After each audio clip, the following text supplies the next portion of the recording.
I want to say 6 years ago, me and my mate, we both got one of these rods and we was hitting everything that touched the lure. They're absolutely fantastic.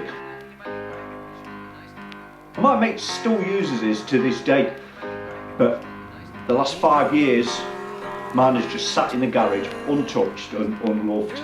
Just could not use it because that handle is just too short for me. See, I've got this hand injury, arthritis is set in there as well. It's quite painful, it's quite weak anyway. I was finding that the butt of the rod is slipping out from underneath my forearm. I was constantly having to reach over and correct it like this because I haven't got the strength in my wrist to just flip my arm over.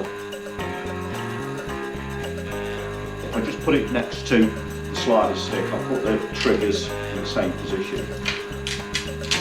And you can see there, it's not much longer at all. It's only that much longer, just protrudes just beyond the elbow.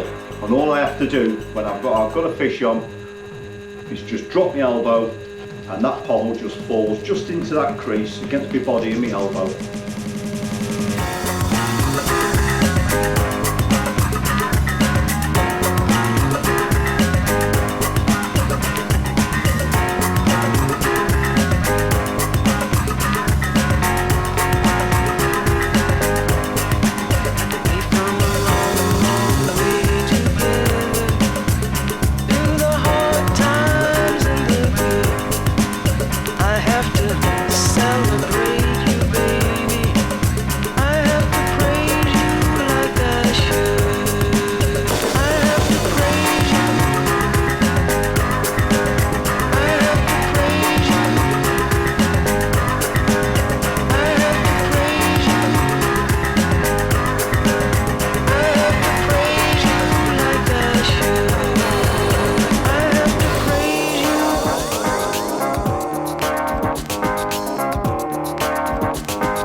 Hello and welcome back to the channel. Hope you enjoyed that little montage. Well, here it is. It's my reworked Salmo Slider Stick.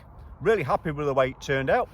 It's been extended by 7 centimeters and it's got this rubber pommel on the end, which hopefully it's going to make it a lot more user friendly for me. Got a brand new reel on the rod. This is the Shimano Curado M. It's the latest version of the Curados. It's in the 200 size. I've read and watched a few reviews online, as you do, of the Curado M, and by all accounts it's a very fast reel.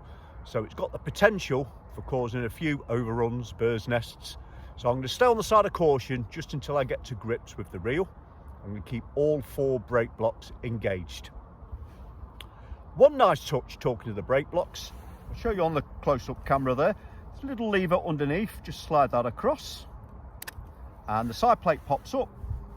Move that out of the way and there's all your brake blocks. So I can adjust these as I go fishing. Don't need any tools, no screws to lose. Wish I could say that about some of my other reels. Just slide that back over, pop it in and lock it back off. That's a really nice touch. I like that with the Curado M. That's really nice, I like that. I've got 25 kilo Power Pro on the reel. Lots of capacity there. I've got 100 meters on there, no problem. Swallowed that line up, no problem at all. So it's 25 kilo Power Pro and a 30 kilo solid titanium trace. You don't need to go that heavy for getting pike out, of course, but you do need it for getting the lures out of the snags. Talking of lures, the rod is rated for 40 to 100 grams. I've caught lots of pike on this rod already before it went into retirement, and I know that its sweet spot, although it's rated for 40 to 100 grams, the sweet spot on this rod really is 60 to 80 grams. That's the lures that it it's brilliant for that kind of range. So we're going to be fishing with it. Sliders, obviously. The biggest slider is 70 gram, and that is what it's made for. So the sliders, fatso, foreplay, jerksters, those kind of lures. This is probably going to be the first outing of many in this video. It's going to be hard, I think, today. Living here in the Midlands of the UK, we're in early January now. As you know, November and December is going to be a complete washout. We had so much rain. Where I live, I've got 7 rivers in this area, and this is the only one now that's fishable. The floods are still receding. A lot of the fish have all been pushed downstream. This river was in these fields just a week ago. So it's going to be all going. All we can do is throw some lures in and try. Let's have a go.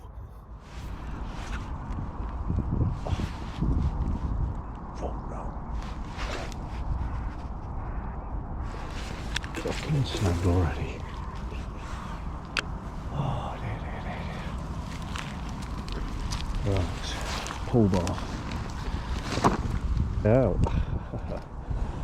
Bloody hell. Yeah.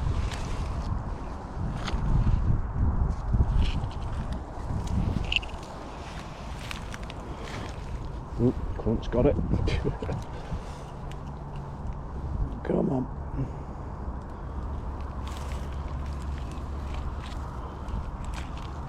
Yeah, there it is. Yeah, you must have a pull bar. Just a little piece of pipe I have. Never pull with your rod or your reel. And snap your rod or knacker your reel. And never pull with your hands. It'll cut your fingers quite badly. Come in. Oh, it's just come off. Lovely. Lovely, lovely, lovely. That's a good start, wasn't it? Yeah.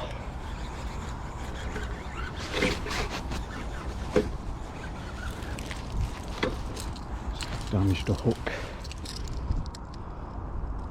Got away with that. Okay.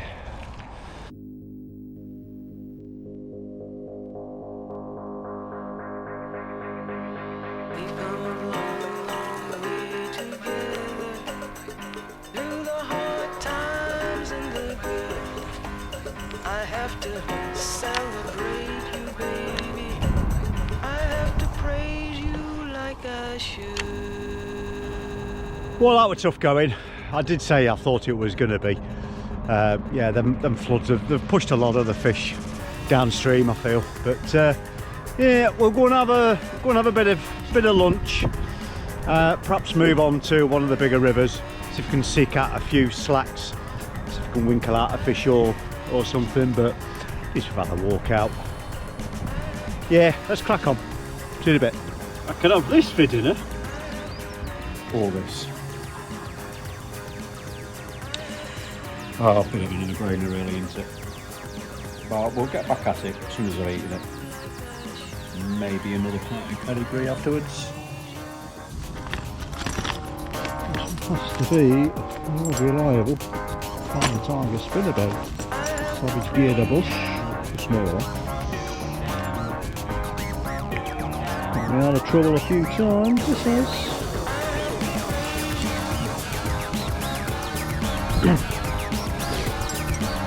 Come on.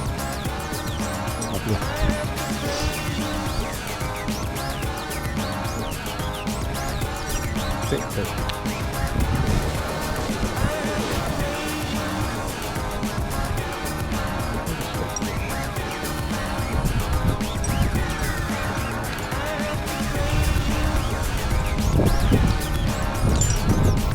Must be weedless, have you not read the script?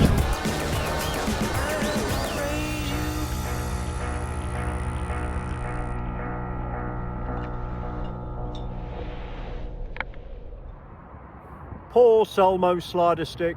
We have not managed to find any pike to test it out. I did say it was going to be tough this morning, and sure enough, I was right. Gonna have to wait until the rivers have recovered from the floods. What does that mean in reality? Well, it might be a week or two for me, but as far as this video is concerned, it's simply a matter of a transition. Back on it again today. It's 5 days later from the last session. The water levels have dropped, continue to drop because it's been dry. The clarity has improved, so conditions are much better. I can't stay out for long today, but I have got a small window of opportunity and I've just got to take it because there is snow forecast tomorrow and it could be in for the rest of the week.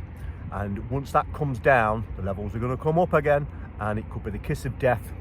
God knows when it's going to be before I can get out again after that. So let's make the most of it today.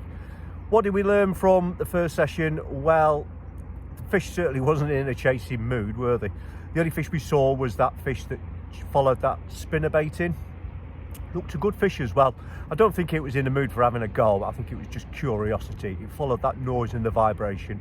Just showed the effectiveness of those spinnerbaits in coloured water. They really are a good bait.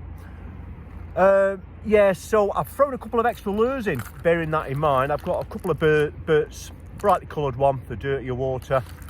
This is my go-to, just a northern pike one. Got several of these. These are hang baits, so they will hang in the water and just little taps of the rod will just jerk them along.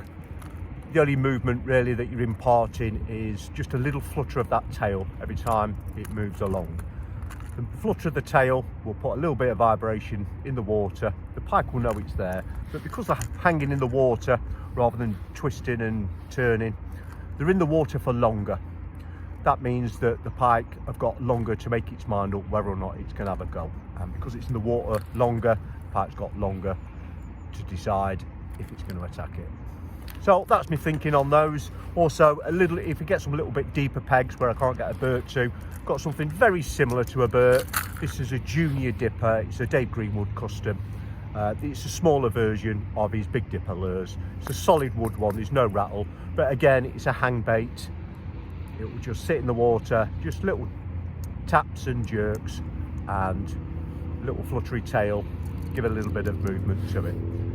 So I'm going to concentrate on keeping a bait in the water for longer because they don't seem to be in a following and attacking mood. They're going to be sat on the bottom, I feel, not really interested that much. I've got to try and provoke a reaction, so I've got to try and get a lure in front of a pike and provoke a reaction. And I don't think I'm going to do that with a fast lure. So I'm going to go for the slower lures today. Without further ado, let's get on the dance floor. They look a big bait, the Bert, but they are hollow. Coming at about 85 grams, so they're well in range for this rod.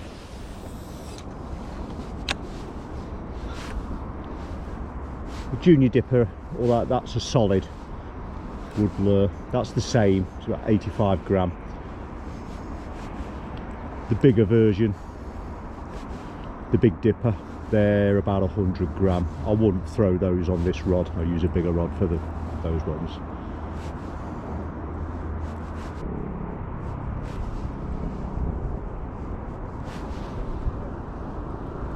Ooh, I'm sinking a bit dangerously close to the top of my wellies.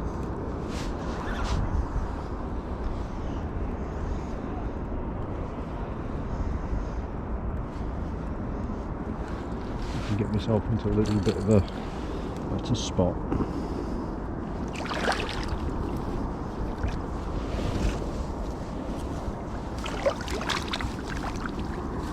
That's a little bit better.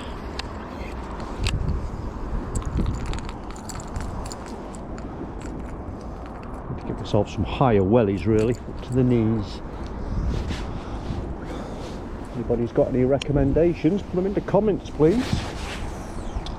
Knee length wellies, or just below the knee anyway.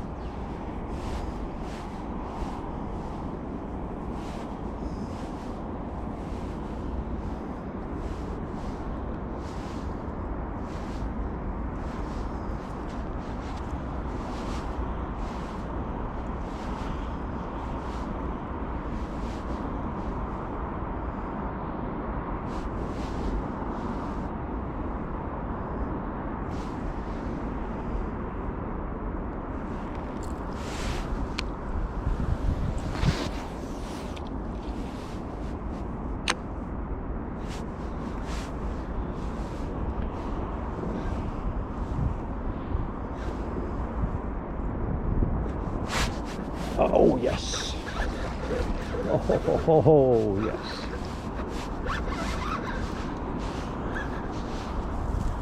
That didn't take long at all, did it?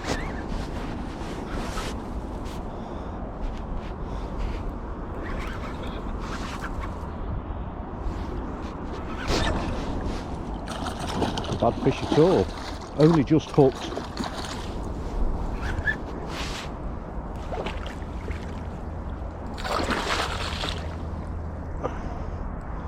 Can bring it over the weeds and chin it.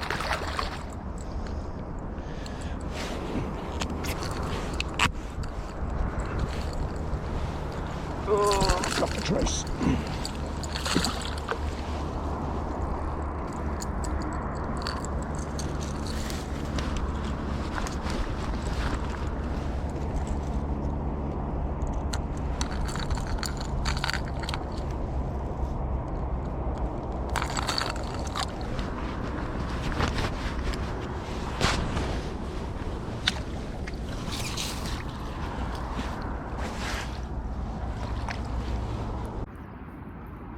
Here she is, didn't take long at all, did it, that? Just shows that slower bait. Lovely winter fish. Difficult to assess, really. It's got a very fat belly, but a very small head. Maybe about 8 pound, maybe, something like that. Winter colours, very pale. Nice condition. Beautiful. Just saying about wellies as well. So yes, any recommendations for high wellies just below the knee? Comments below, please, because I have now got a wet foot. So it's a good job I'm not out for long today, so I'm not going to have to suffer for so many hours. They've been good servants. 30 quid Dunlops from Go Outdoors. But in the winter, they just do not cut the mustard. And they have caught me out a few times. I've had a few wet feet.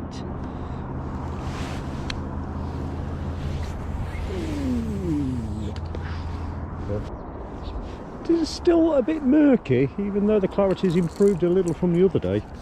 Let's have a few throws with that clown pattern, just a bit brighter. So we can get ashore without getting the other welly full.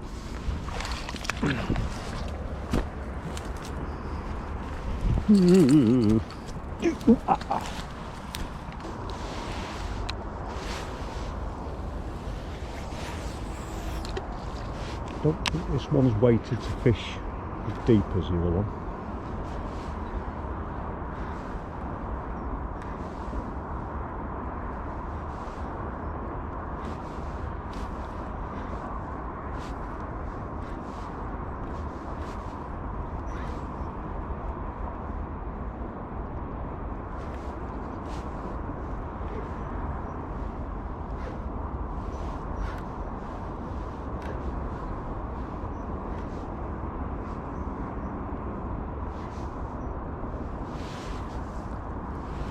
No, it isn't. I've got some clip-on weights I can put on that front hook.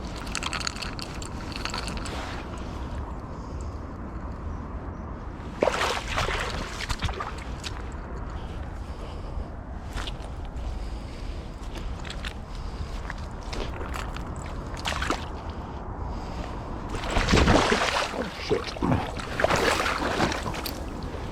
Oh, fucking hell. Now I am wet. Bloody hell.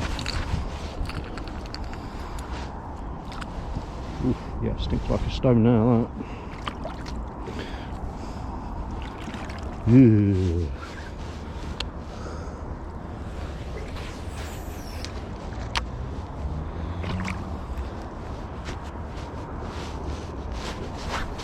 Oh. Straight away. Not a big fish.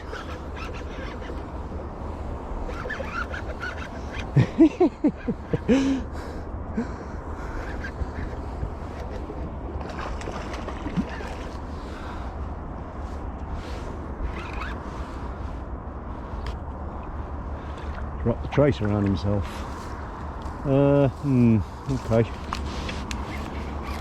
Cross the weeds again and chin him. Yeah, death roll. Okay, look at that. Oh, come on, we can have you. Get them weeds down. Yeah, look at that, mate. You was up a right mess there, aren't you?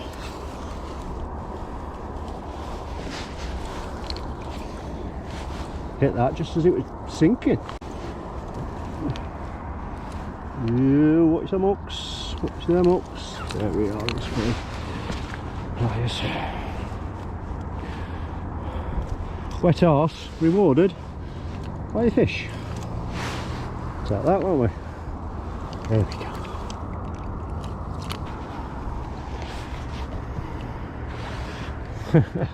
Scrappy little jack. Look at the leeches on it. It's been lying, not been moving very much. Ooh. I know where he goes. Well, that worked a treat, didn't it? Little change onto that brighter coloured one. Just a bit of a weight there, just get it down a little bit more. Nice dirty hand, wet coat, wet arse, 2 wellies full of water. Who said fishing isn't fun?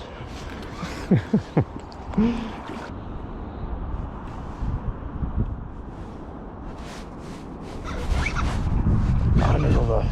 Oh no, no! Oh bugger! Yeah, he just nipped that. Bugger, bugger, bugger. Wonder if we'll have another go. Probably not now. Kind of half hooked it, half didn't.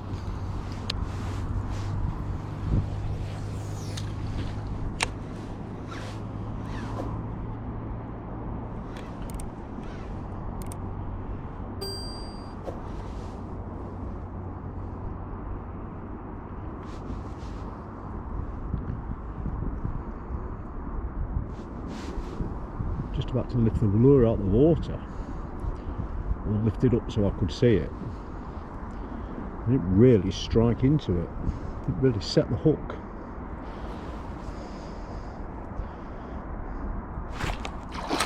Oh no!